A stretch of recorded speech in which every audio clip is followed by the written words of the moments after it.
Hey guys, this is the first proper video for people who want to get a tarantula. Same applies for scorpions, I think, but I'm not too clear up on scorpions, so we'll just stick with tarantulas. Yeah, so what you're first going to ask yourself is, what do I want to keep them in?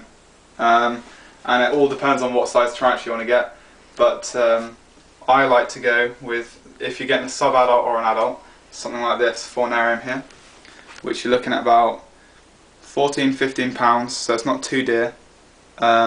It's a good size. The only big criticism I have with it is the amount of ventilation on the top, which is something you do need to be careful of, but I'll go into that in another video anyway. So don't worry about that for now. If you're going for a juvenile terrestrial spider, I would personally recommend, because it's a cheap option and I personally think they look quite nice, these Tupperware boxes here with the clip down sides. They're very secure. You can melt holes in for the ventilation, as many as you want, so that's all fine. Where'd you get them from?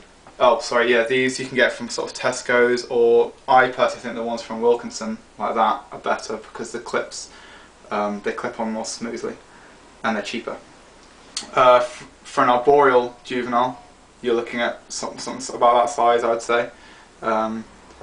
You know, you really got to play it by ear with the size, depending on the species, because they all grow at different rates and different sizes.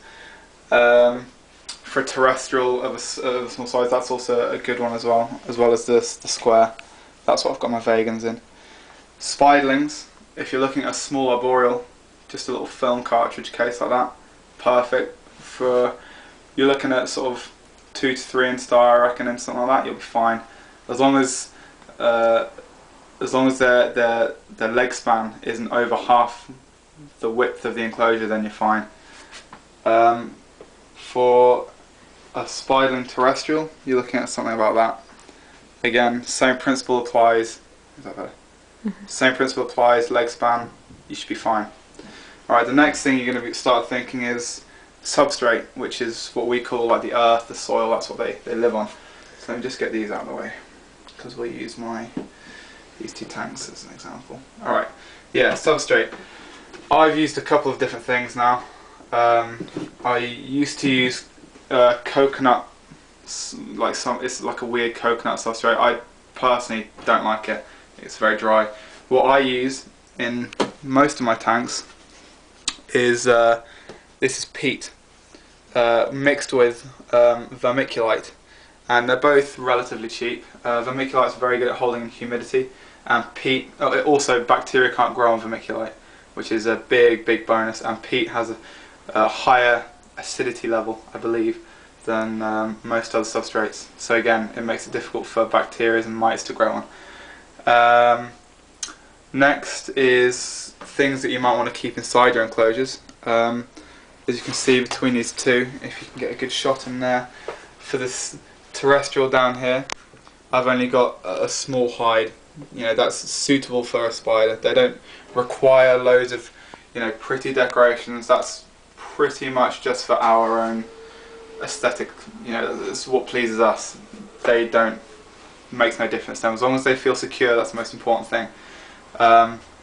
For things that require high humidity, plants are a good thing. I've got fake plants here, so that probably won't make too much difference, but if you want to use something called sphagnum moss, which you should be able to get garden centres or exotic shops easily enough, it's relatively cheap, holds humidity really well. Bits of bark make great hides. You don't have to buy these. If you're near any woods, you can claim them from the woods. You just have to make sure you disinfect them well, so soak them in water and microwave them at the highest temperature for 10 minutes just to eradicate anything. Water bowls also is very essential. As you can see here, large water bowls.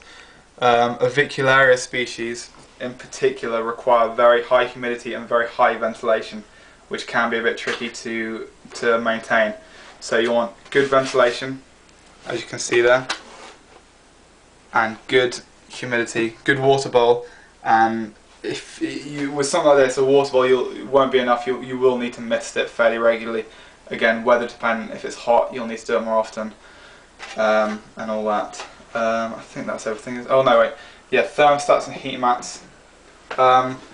In this hot weather you won't need anything like that, so don't worry about it. But when it starts to get a bit cooler, you'll want to start using a heat mat. If you look on my little incubation thing, you can see the heat mat's on the other side there. This is my little incubation chamber I've made for spiderlings, just to sort of keep a regular temperature. Heat mats aren't ideal, but for most people it's the cheaper option. Don't use bulbs for spiders. Heat bulbs, they are nocturnal, so it's unnecessary stress for them. If you can keep an ambient temperature at the correct temperature, then that's the best thing. But otherwise, heat mats, they're relatively cheap. You can rig them up to thermostats, as you can see here, to regulate the temperature, so you know that it's not going to get too hot. And I think that's that, isn't it? Is that all, Amy? I think that's all, James. Alright, so yeah, check the next video will be about equipment that you might need to sort of take care of your tarantulas, so check that one out, and cheers guys.